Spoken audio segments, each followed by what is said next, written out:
The average worker spends 51% of their day on low to no value tasks. Half your workday gone. Ever wondered why your to-do list never seems to shrink despite those long hours? I'm going to show you how to flip that equation completely by creating a 2-hour system that focuses on the 20% of work that drives 80% of your results. Working smarter yields exponential outcomes when you focus on high-impact activities. This approach organizes your workflow to maximize productivity during your peak performance hours. No more wasting time on tasks that don't move the needle. Ready to reclaim those lost hours and transform your workday? My breaking point from 12-hour burnout to the 2-hour revolution. Have you ever felt like you're working all day, but getting nowhere? That was me 2 years ago. I'd wake up at 5 a.m., grab my laptop before even brushing my teeth, and immediately dive into emails. By the time my kids were heading to school, I'd already been working for hours, yet somehow my actual to-do list hadn't shrunk at all. My days stretched into 12, sometimes 14-hour marathons. I'd be at my desk from dawn until well past dinner, missing meals, barely taking bathroom breaks. My family got used to seeing the back of my head, hunched over my keyboard in what became my permanent position. I'd promised to join for bedtime stories or family time, but work always seemed to take priority as another weekend disappeared. Despite all those hours, I was constantly falling behind. Important deadlines whooshed by, client projects stacked up. My inbox grew faster than I could clear it. The more hours I worked, the less I seemed to accomplish. It was like running on a treadmill that kept speeding up while I was getting more and more tired. I remember one night finding myself still at my desk at 11 p.m., staring at my computer screen with burning eyes, unable to remember what I'd actually done all day. I'd been busy nonstop. But what had I actually accomplished? The answer was painfully little. I was drowning in busy work while the important stuff remained untouched. You know the standard productivity advice, right? Work harder. Use this new app. Try this calendar system. Wake up earlier. I'd tried it all. I had more productivity apps on my phone than social media ones. My calendar was color-coded to perfection. My to-do list system was so complex, I needed a separate to-do list just to manage it, and none of it was helping. It was making things worse by adding another layer of busy work. The breaking point came during my daughter's 8th birthday. I'd promised her for weeks that nothing would keep me from her special day. I'd even blocked the entire afternoon off my calendar with big red "do not schedule" warnings. But then, a minor emergency popped up with a client project. Just a quick fix, I told myself as I slipped away from the party preparations. 4 hours later, I emerged from my office to find the party was over. The house was quiet, decorations half taken down. My daughter's face when she saw me, eyes still puffy from crying, her smile faded to a look of quiet acceptance. It shattered me. That look said she hadn't really expected me to be there anyway. And the kicker? That emergency I'd been handling? The client didn't even implement the changes I'd spent hours perfecting. All that sacrifice for absolutely nothing. That night, I broke down. Something had to change.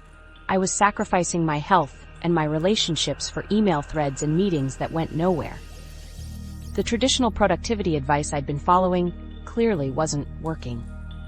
In desperation, I started researching the science of productivity, not the fluffy life hack stuff, but actual research on how our brains work and how work actually gets done.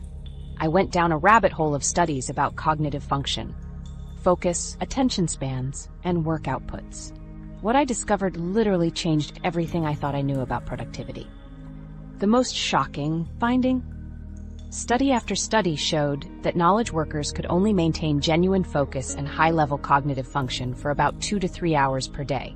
Not 8 hours, not 12, just 2 to 3 hours of real, high-quality mental work. The rest was mostly low-value busy work, pretending to work, or working at such reduced capacity that the output was mediocre at best. I remember laughing when I first read this. 2 hours? That seemed ridiculous. But then came the uncomfortable question. If I was honest about how much truly valuable work I was doing each day, was it possible that only a couple of those hours were actually productive? I decided to test it.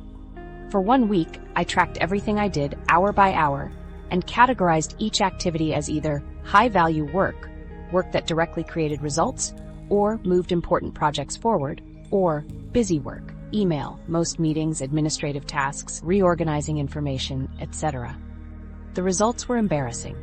Out of my 12-plus-hour days, I was spending less than 2 hours on truly high-value work.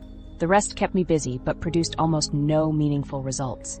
I was spending 83% of my workday on activities that generated maybe 20% of my actual results. This led me to a revelation.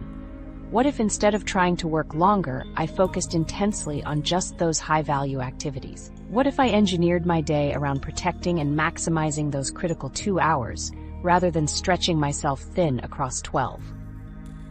I designed an experiment. I would identify my highest value work, structure my day to give that work my peak mental energy, and eliminate or batch everything else. Instead of working 12 scattered hours, I would work 2 hyper-focused hours on only the most important tasks. The first day was terrifying. I felt like I was cheating. While everyone else was grinding away for 8+ hours, I was intensely focused for just 2. But by the end of the first week, something incredible happened. I had accomplished more on my important projects than I typically did in an entire month. It wasn't magic. It was simply the power of directed focus on high-leverage activities. By giving 80% of my energy to the 20% of tasks that created the most value, everything changed. The results went beyond just work output. My stress levels plummeted. I was present with my family again. I had energy for exercise and hobbies. I was sleeping better. People commented that I looked younger and happier. My business grew faster even though I was working far less. Why do most people 80% of their workday on low-value tasks? Because they've never identified which 20% of their work creates 80% of their results. They're confusing activity with productivity, motion with progress. I know you're probably thinking, my job requires me to be available all day, or I have way more than 2 hours of important work. I had those same objections. I'll address those concerns later in this video. But understand that I'm not saying you'll only work 2 hours total. I'm saying you'll focus your most valuable mental energy on 2 hours of high-impact work, and it will transform your results. The truth about productivity, nobody wants to admit. Those same objections kept me chained to my desk for years, but here's what nobody wants to admit about productivity. Working longer hours is actually making you worse at your job. When I discovered that the average office worker is truly productive for less than 3 hours per day, I realized I wasn't failing at time management. I was fighting against basic human biology. Our entire work culture is built on a bizarre contradiction. We're expected to sit at desks for 8+ hours while our brains physically cannot maintain high-quality focus for that long. It's like trying to sprint a marathon. Impossible, yet we beat ourselves up for failing. I remember sitting in meetings where executives bragged about all-nighters and working weekends. We'd nod along as if destroying your mental capacity was praiseworthy. The science tells a different story. Stanford University research found productivity drops sharply after 50 hours per week, and after 55 hours, it plummets so dramatically that extra time becomes pointless. Think about those late evening reports you write after a day of meetings. They're filled with errors your morning brain would never make. Our brains operate using attention residue. When you switch between tasks, part of your attention stays stuck on the previous activity. Picture your mind like a whiteboard that never gets completely erased between uses. This residue accumulates throughout the day. By afternoon, your brain resembles a computer with 50 tabs open, technically running, but slow and crash-prone. The corporate world has trained us to ignore these biological realities. We've created a culture where being constantly available equals success. But availability doesn't equal productivity. Microsoft recently studied their employees' brainwaves and discovered that back-to-back meetings literally stress the human brain. Without breaks between cognitive demands, our ability to focus and generate insights decreases significantly. Yet in most workplaces, a packed calendar signifies importance rather than diminished output. The average worker checks emails 74 times daily and switches tasks every 3 minutes. After each interruption, it takes about 23 minutes to regain deep focus. Do the math. If you're interrupted constantly, you never reach your cognitive potential.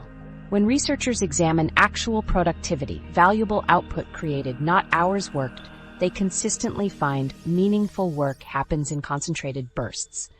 A study of elite violinists revealed they practiced in sessions of no more than 90 minutes, rarely exceeded 3 sessions daily, and took more breaks than their less accomplished peers.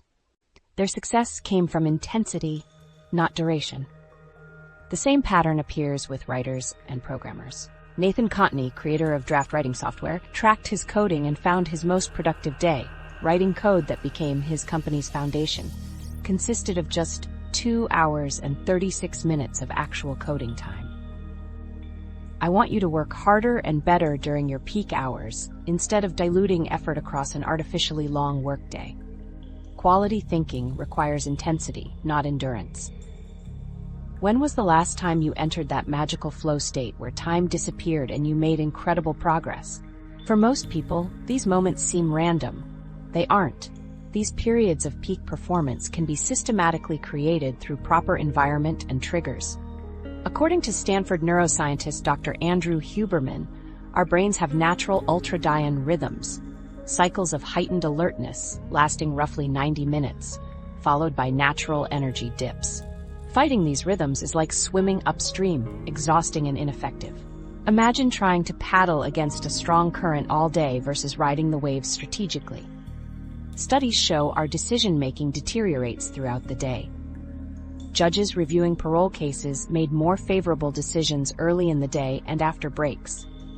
By late afternoon, mental fatigue led to harsher judgments, not from unfairness but from cognitive depletion.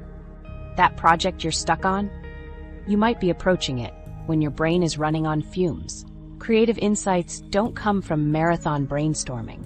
They emerge when we focus intensely on a problem, then step away. This explains why breakthrough ideas often happen in the shower, during walks, or right after waking. The modern workplace prevents this natural problem-solving cycle with constant disruptions. This isn't about working less because you're lazy. It's about working differently because you understand how your brain functions. When you align important work with peak mental energy, complete it in focused bursts, and give your brain recovery time, something remarkable happens. You produce better work in less time. So yes, you can be productive in just 2 hours daily if you're ruthlessly selective about what deserves your attention during those hours. If you protect your cognitive prime time like the valuable resource it is. Elite athletes don't train at maximum intensity all day. That would cause injury and burnout. They work in carefully designed intervals with specific recovery protocols. Knowledge work demands the same approach. Your brain isn't designed for the constant cognitive marathon modern work culture demands. It's built for focused sprints, followed by recovery, operating in natural cycles we've been trained to ignore.